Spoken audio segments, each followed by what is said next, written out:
Salut YouTube, merci d'avoir cliqué. Si tu es un joueur de rugby dans le championnat suisse, cette vidéo est pour toi.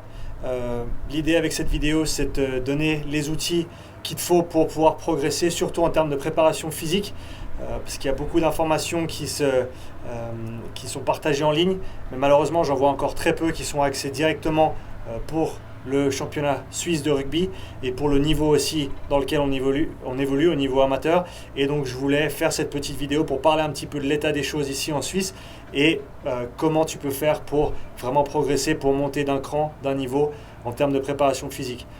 Donc je pense que l'opportunité qu'il y a déjà en Suisse dans le rugby, c'est qu'au niveau technique et tactique, c'est pas extrêmement élevé. Donc déjà par rapport à ça, si on regarde d'un point de vue préparation physique, ça veut dire qu'avec une très très bonne préparation physique, on peut combler le manque qu'il y aurait en termes de technique ou de tactique. Pour moi, bien sûr, le plus important, c'est toujours les aspects techniques, tactiques et mentaux en termes de performance de rugby. Le physique est toujours le dernier, on va dire, des quatre, mais c'est un fait, si on est au-dessus physiquement, et disons toutes les équipes, je parle surtout de la LNA ici, toutes les équipes sont à peu près à un niveau équivalent en termes de technique et tactique, certaines sont au-dessus, mais on va dire que la poule elle est assez équilibrée comme ça. On a vraiment l'opportunité de faire la différence avec la préparation physique. Okay, s'il y avait des niveaux techniques et tactiques beaucoup plus élevés dans le championnat, ce serait difficile de combler le manque. Il faudrait vraiment faire progresser la technique, faire progresser la tactique, avant tout pour pouvoir se mesurer à ces grosses équipes.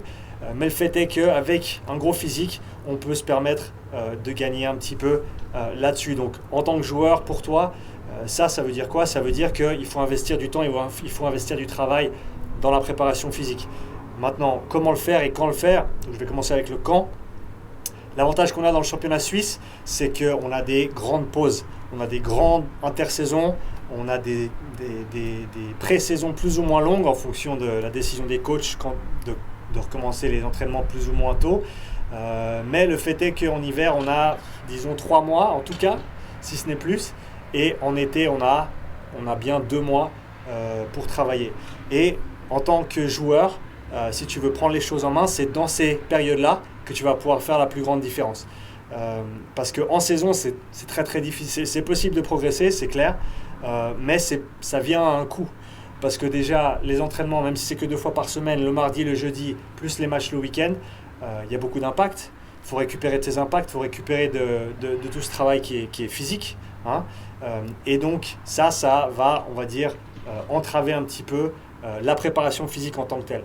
L'avantage des 5 mois de l'année où il ne se passe rien en termes de rugby, c'est que là vraiment c'est champ ouvert et on peut vraiment se focaliser sur la préparation physique pour que quand on revient et on recommence à jouer dans le championnat, on soit dans la meilleure forme possible. Et je pense qu'il faut arrêter de penser qu'on peut simplement revenir un mois avant le début de la saison d'après, d'avoir rien fait pendant 2 mois et ensuite d'encore progresser. Donc c'est vraiment une prise de responsabilité au niveau des joueurs et c'est de se dire ok, maintenant je prends du temps, j'ai du temps, j'investis du temps pour progresser et pour faire en sorte que quand la saison prochaine elle commence, je sois à un niveau au-dessus par rapport à où j'étais l'année d'avant. Et encore une fois, on a l'opportunité de faire ça 2 fois par année, ce qui est énorme si on regarde par rapport à d'autres championnats où ils ont des intersaisons et des pré-saisons qui sont beaucoup plus courtes. Donc déjà, ça c'est l'avantage qu'on a ici en Suisse et il faut absolument que les joueurs qui veulent progresser, ils profitent de ces périodes de temps pour travailler. Maintenant, comment travailler ça? Je pense que là, encore une fois, en termes de préparation physique, on voit un peu de tout et de rien. En termes de rugby, maintenant, je pense avec la professionnalisation du sport, de toutes les grandes équipes, les gens ils suivent un petit peu plus, ils voient comment ça se passe.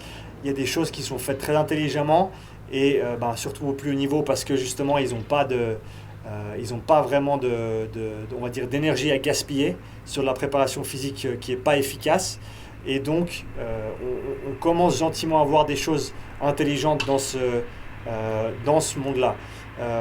Une chose dont il faut se rappeler en termes de préparation physique, c'est que c'est comme si on va acheter une voiture.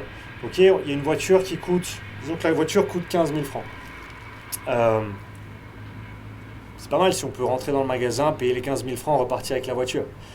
Ce qu'on voit beaucoup en préparation physique, c'est qu'on arrive avec un gros cachet de 50 000, on les pose sur la table, on dit ouais voilà, c'est bon, je prends la voiture, mais ouais, je laisse le reste. Ce que je veux dire par là, c'est qu'on gaspille énormément d'énergie dans la préparation physique en faisant des choses qui ne sont pas nécessairement utiles.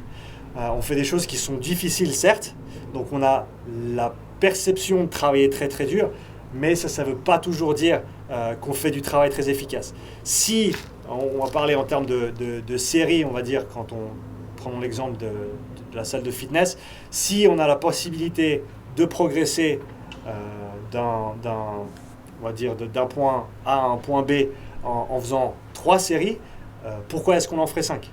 Okay ?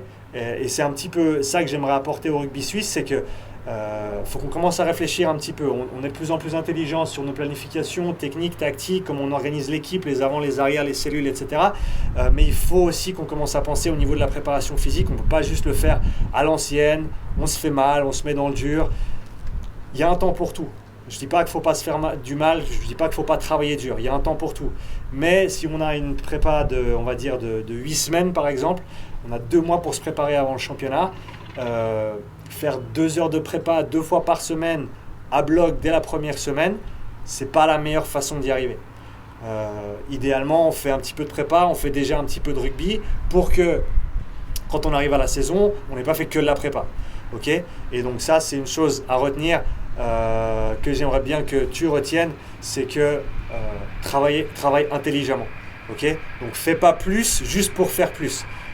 Il faut pouvoir le justifier le plus. Donc, il faut en faire assez pour progresser, mais pas trop pour pouvoir continuer à progresser, pour pouvoir récupérer et pour ne pas se blesser surtout.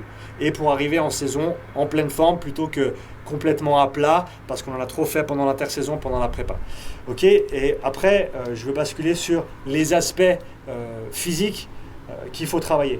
Et donc, dans ce cadre-là, on a la chance avec le rugby d'avoir un sport qui est extrêmement complet, qui travaille énormément de qualité physique, en partant du plus rapide, on va dire, et en allant jusqu'au plus lent, et en partant du plus intense, surtout, on va parler du travail de sprint, du travail de vitesse, du travail de changement de direction, d'agilité, travail explosif, donc poids du corps, donc tout ce qui est saut, bond, lancer, etc. Après, on a le travail de puissance, donc on va dire tout ce qui va vite, mais qui est lesté. On peut penser à un lever en touche, on peut penser à essayer de passer la ligne d'avantage.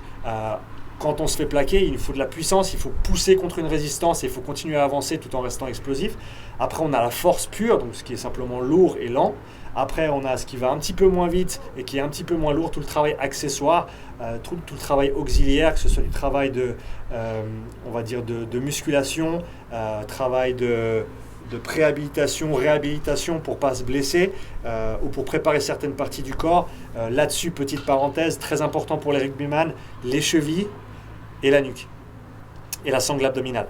Ok, trois endroits très importants. Le gainage, on en fait tous, c'est très très bien. Encore une fois, il faut le faire intelligemment, il ne faut pas se blesser. Okay, du gainage en se faisant mal au dos, c'est pas du gainage, ça ne sert à rien. Et surtout, je pense à la nuque et aux chevilles, sur lesquels il faut travailler beaucoup plus en termes de préparation, parce que c'est souvent des aspects qui sont négligés. Ok, donc je ressors de ma parenthèse et on repart après tout ce qui est travail accessoire, musculation, on passe sur la condition physique, le foncier, le cardio, tout ce qui est dans cette zone-là. Et donc ça, il y en a encore un, il y a tout ce qui est travail de lutte, corps à corps, homme à homme, tout ce travail-là qui est assez spécifique au rugby, qu'on peut retrouver en partie en jiu-jitsu brésilien et dans d'autres sports aussi, dans la lutte, mais qui est très important au rugby aussi, qui est une des facettes physiques, qui ne rentre pas nécessairement dans une des catégories que j'ai mentionnées avant. Donc, il faut une préparation qui touche à tous ces aspects-là. C'est compliqué, parce qu'il y en a beaucoup, donc il faut pouvoir les mettre en priorité. Le travail de vitesse, il est très important, mais on ne peut pas partir de « j'ai jamais fait du travail de vitesse » à faire des sprints de 40 mètres répétés toutes les minutes, parce que là, l'ischio, il va partir très très vite. Okay, donc, il faut y aller progressivement. Donc, je vais casser toutes ces catégories légèrement en termes de progression. Travail de vitesse, on commence soit avec des résistances, donc par exemple avec une luge qu'on tire, soit sur une côte, donc on court en pente, soit avec un élastique, donc résister avec quelqu'un qui nous tient derrière pour enlever un petit peu de vitesse. Et pour ne pas se blesser, pour se préparer. Ensuite, on passe sur du plat. Ensuite, on passe sur des 5, 10, 20 mètres lancés. Et après, on peut partir sur des choses un petit peu plus spécifiques où on part sur des courbes, on part sur des mix avec, par exemple, un passage au sol, un pas chassé latéral dans une accélération. Donc, toutes ces choses-là qui sont plus spécifiques au jeu. Partie explosive, tout ce qui est des sauts, il faut commencer avec une bonne base de fond. Il ne faut pas faire de la plio, tout ce qui est des drop jumps et tout ça, tout ce qui est vachement intense en termes de plio, c'est très très bien, mais il faut avoir la base pour faire ces exercices-là. Et donc c'est des petits sauts, des bonds, des sauts à cloche-pied, des lancers avec une balle, mais pas très lourde, 3-4 kg, ça va très très bien. Et ça, assez répétitif, il faut faire une bonne base de fond là-dessus, travailler sur du 30-30, mais sans se cramer non plus. Ensuite, on peut passer sur une phase légèrement plus explosive que j'appelle la phase 2, où là on passe sur des doubles bonds, des choses comme ça, des sauts en continu qui sont un peu plus intenses. Et après en phase 3, on peut passer sur la phase vraiment intense, où là on fait des choses très très explosives qui demandent beaucoup au système nerveux et au corps aussi, qu'on fait pour très très peu de répétitions avec beaucoup de repos. Tout ce qui est travail de puissance, là encore on commence avec des répétitions du volume, après on accumule, on passe en phase d'intensification, on fait du travail qui est un petit peu plus lourd, un petit peu, on va dire, pas nécessairement plus lourd, simplement plus explosif, avec différents types de résistance, ça peut être des poids, ça peut être des chaînes, ça peut être des bandes. Et encore une fois, on passe sur une phase 3, une phase finale en termes de développement qui est plus spécifique par rapport au rugby, donc appliquer l'entraînement physique sur le terrain de rugby. En termes de force, là, on va partir sur, encore une fois, du volume, phase d'accumulation, et après on passe en phase d'intensification, et donc plus d'intensité, moins de répétitions, plus de repos, et on termine avec soit une phase où on va très très lourd, mais pour très très peu de répétitions, pour vraiment tester les maximaux, soit on passe sur une phase de rétention, on va dire, qui ça sera plus en saison, pour faire en sorte que on ne se crame pas, que ce ne soit pas trop avec les entraînements en plus. Voilà, en termes de cardio, je pense que le fond il est encore trop négligé. On fait trop de choses qui sont trop dures, on fait pas assez de road work comme on appelle ça en anglais, donc du travail très très facile mais de longue haleine. Ok, on le voit, j'ai vu récemment, j'ai regardé un reportage sur Dan Carter et on le voit qui fait encore des 10 kills, des 12 kills, des 15 kills plusieurs fois par semaine pour maintenir sa forme physique. Ça c'est des choses qu'on ne voit pas assez. Des longues courses lentes comme ça, vraiment le foncier, ça c'est un aspect qui est négligé, donc il faut en faire plus. Après oui, il faut un aspect d'intensité, il faut des intervalles, il faut des fractionnés, etc. Mais il faut une base de fond d'abord, échelonner et construire là-dessus. Donc tous ces aspects-là, il faut les travailler dans la préparation physique. Comment les organiser dans la saison, ça ce sera certainement un sujet pour une autre vidéo. Mais en gros, ce que je veux que tu retiennes de cette vidéo, c'est que si tu joues en Suisse, si tu es un joueur de rugby amateur, si tu veux vraiment progresser dans ton rugby, dans ta préparation physique, il faut investir du temps dans l'intersaison, dans la pré-saison et vraiment travailler dur, intelligemment mais dur pour progresser, pour arriver à la reprise de la saison, pour apporter quelque chose de nouveau, quelque chose de positif à ton équipe, à toi-même aussi, te faire plaisir sur le terrain. Un joueur qui est conditionné, un joueur qui est fit, un joueur qui a la forme, c'est un joueur qui va se faire plaisir dans le rugby, qui va pouvoir développer maintenant ses compétences sur le terrain parce qu'au niveau physique, ça pèse plus. Et donc, je t'encourage, si tu es dans cette position-là, à prendre les choses en main, à investir le temps et à faire la différence pour la saison prochaine. J'espère que cette vidéo t'a plu.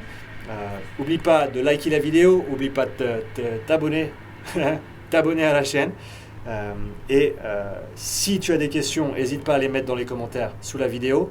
Si tu veux voir plus de vidéos comme ça spécifiques au rugby, n'hésite pas à le mettre dans les commentaires aussi. Dis-moi ce que tu voudrais entendre et je me réjouis d'avoir de tes nouvelles. Ciao!